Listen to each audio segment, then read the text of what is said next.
Hello, all of my fairy friends. It is Tuesday, Tarot Reviews Day, and here I am back again with another deck from my ginormous collection.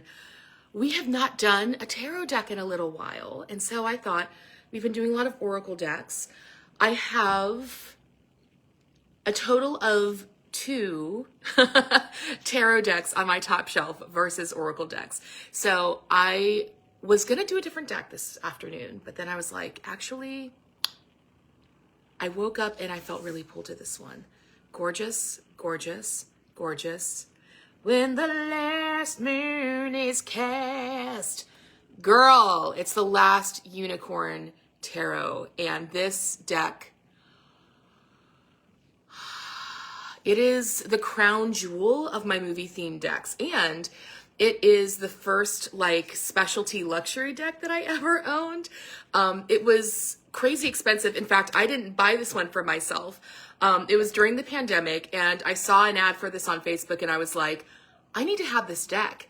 And so I just like shared the ad and I was like, somebody please buy me this deck. And somebody bought me this deck. This chick, Heidi, hi baby if you're here, who is just this super sweet belly dancer that I know from Kentucky. And like we've maybe seen each other in real life a handful of times, but she was so sweet and kind as to purchase this for me.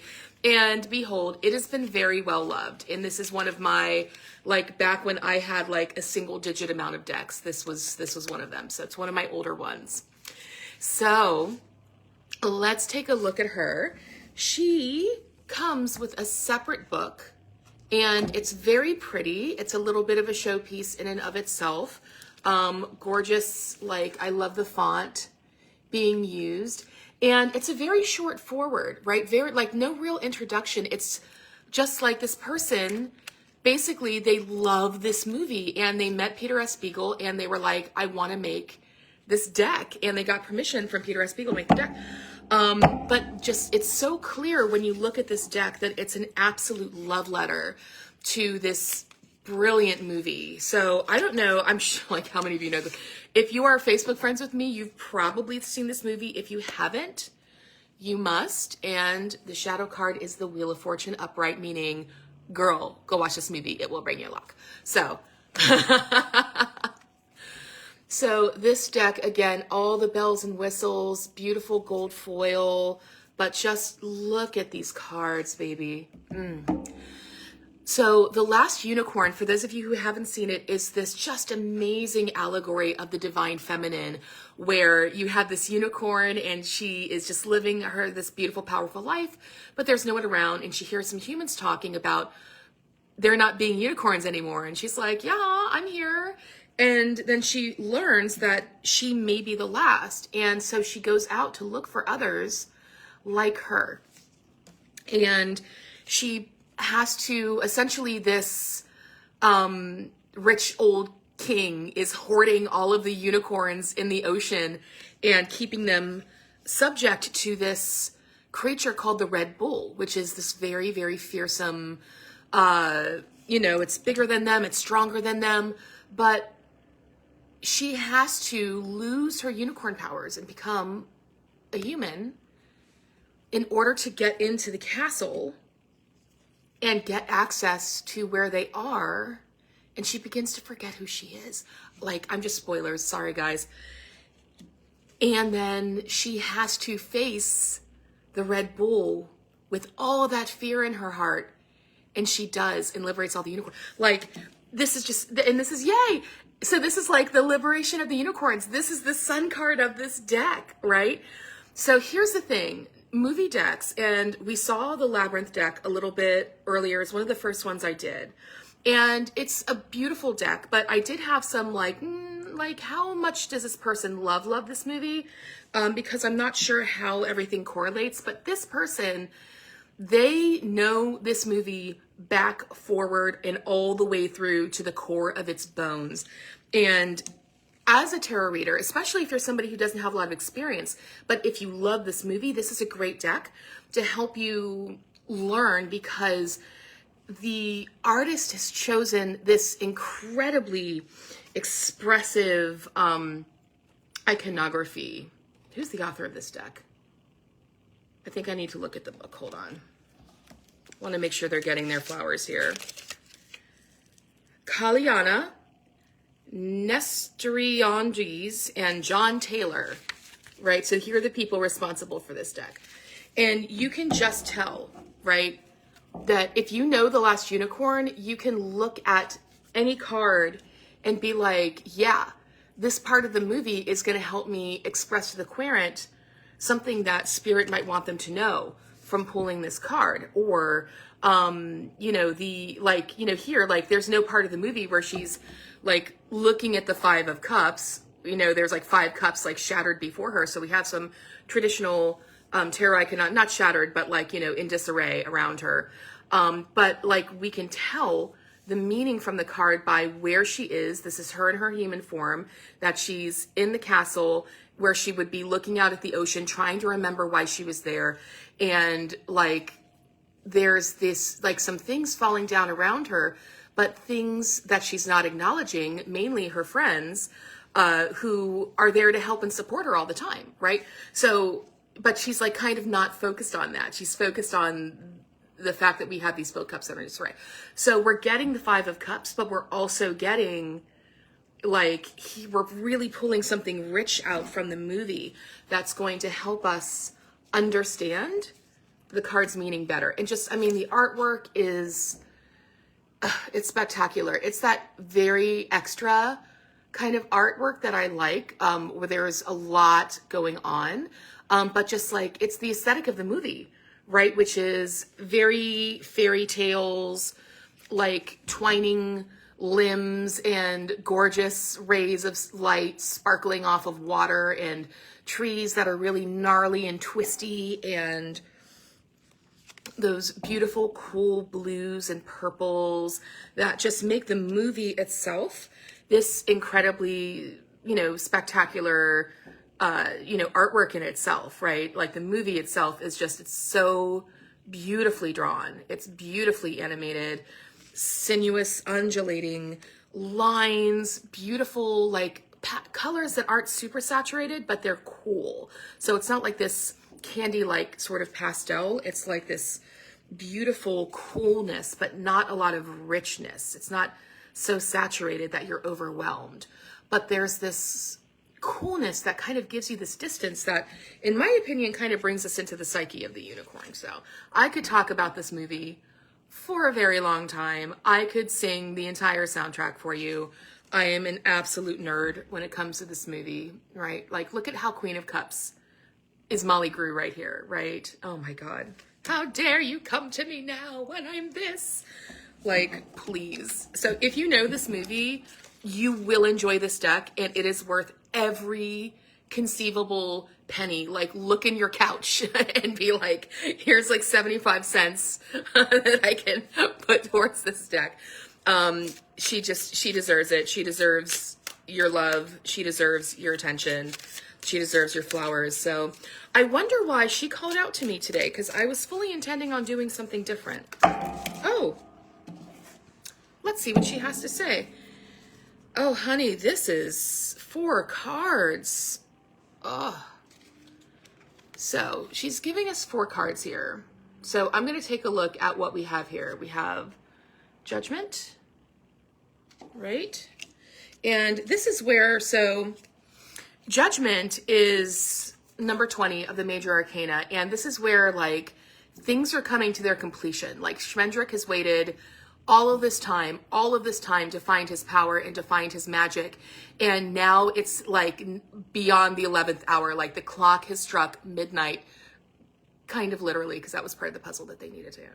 But like the clock has struck midnight and it is time for him to go. And he suddenly finds this power within him, right?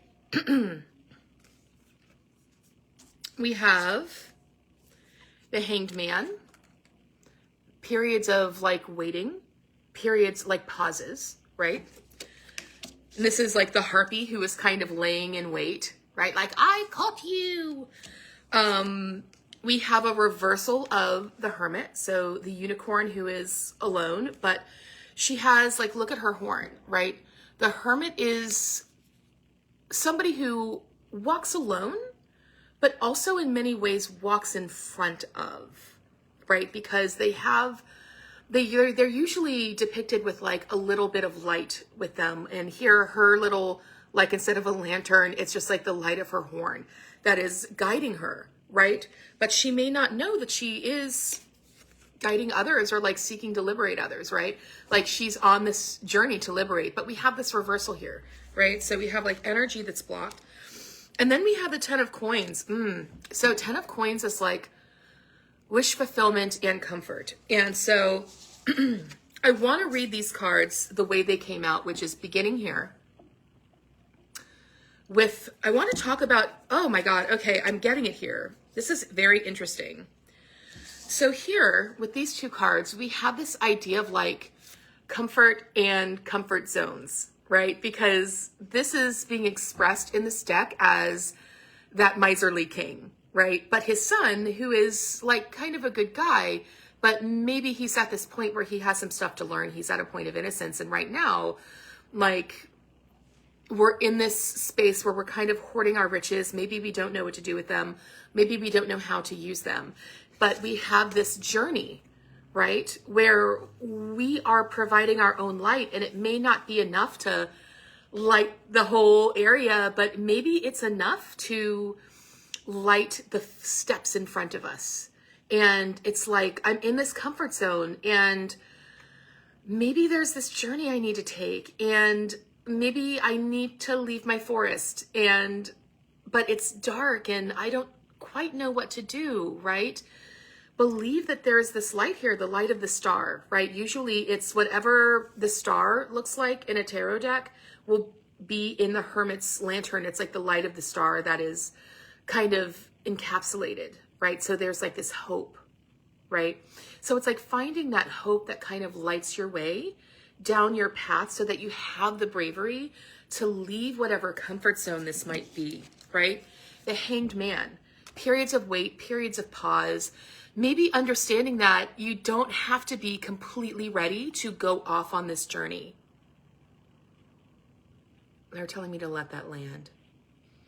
You don't have to have all the answers. Because the harpy, what the harpy has is this wisdom. The harpy knows that she is eternal. And so that no matter how long it takes for her to wait for her liberation, she will one day be liberated. And there is like with the harpy, this character, it's like she's waiting for revenge. She does not quite have the unicorn's wisdom. We're like, we're just going to walk away from this, right? Okay, I got my liberty. Like, this woman doesn't know any better. Schmendrick, let's just go walk away. The harpy's like, nah, she caught me. My claws are about to go into her face. And she's like kind of waiting on this, right? So like maybe this is another reason why our hermit card is in a reversal, because maybe we see ourselves as a person who wants to deny the harpy's need for revenge, right? Maybe that can be expressed in a different way. Maybe part of the lesson that we need to learn before we get to this place of judgment where we can come fully into our magic and make, because it's not Schmendrick that liberates all the unicorns, it's Althea. But he's needed to do his little part, which is to find his magic so he can turn her back into a unicorn so that she can confront the Red Bull, right? So maybe it's not the most important job. Maybe it's not the most pivotal job that your work might be, right? But there's going to be a period of maybe healing and clearing that lust to just sink your nails into someone's face, right? And transmuting yourself from the harpy to the unicorn so that you can, I'm tying up all my metaphors here, but basically going from a place of anger to a place of wisdom so that when it's your turn to perform the task that you are here to perform in order to effectuate the collective liberation, you'll be ready. You'll find it within you, and it will be spontaneous and it will be instantaneous because that belief in yourself is something you have to dig down deep for. And you'll find it in the right moment. You have to trust that you'll find it in the right moment, right? So if I'm thinking of all of these as a collective, I have a story here, right? And that story is telling me a story of a person who has something they need to liberate from, whether it's collective liberation or whether it's like personal liberation, liberation from your own anger, liberation from your own, from toxic relationships, liberation from, toxic society. Like, it doesn't matter what that is. It's difficult when we find ourselves in a comfort zone and we don't quite know how we are going to set off on that hermit's path in order to get to this destination of where am I supposed to be? Where do I go? How do I use my gifts, right? And we use that period of waiting to find wisdom, to find the wisdom. Hi, baby. Hey, Leah, what's up? To find that wisdom that's like deep in our guts so that we will be ready to perform our magic. So we don't have to do the big thing every single day, right? We just have to be patient and wait for the moment when our biggest magic is needed. And during that time is a time for us to become familiar with our wisdom and with our gut. And so there are all kinds of little small micro things that you can do until it's that moment, until you find that moment. And you'll know that moment when it comes, right? It's not like Schmendrick was walking around like, oh no, when's my moment to go? It was just like, okay, when I see the Red Bull and I see him charging her, that is the last possible second I have to turn her back into a unicorn. Like, you're gonna know when midnight has struck and it's time for you to do that work, right? But in the meantime, during that waiting period, find your wisdom, transmute your rage, do what you can do to heal as much as you can. Stay ready so that you don't have to get ready. All right? I love you all so much. I love you, Leah. Thank you for joining me. I love all of you who have joined me through this, through the entirety of this video. And you have so patiently borne my ridiculous, not that you need to patiently bear it. It's like, if you don't love this movie, then like, it's cool. But thank you for dealing with me as I just completely go left over this movie because it is one of my favorites. Like, little 5-year-old Catherine, she's been waiting for this day. So thank you so much. All my best, deepest, and greatest love. Have a wonderful week. Mwah. And if you have any further questions, send me a DM, book me. I would be happy to read for you. I would be happy to coach you through any questions that you might have about life. So goodbye. Happy Tuesday. Mwah.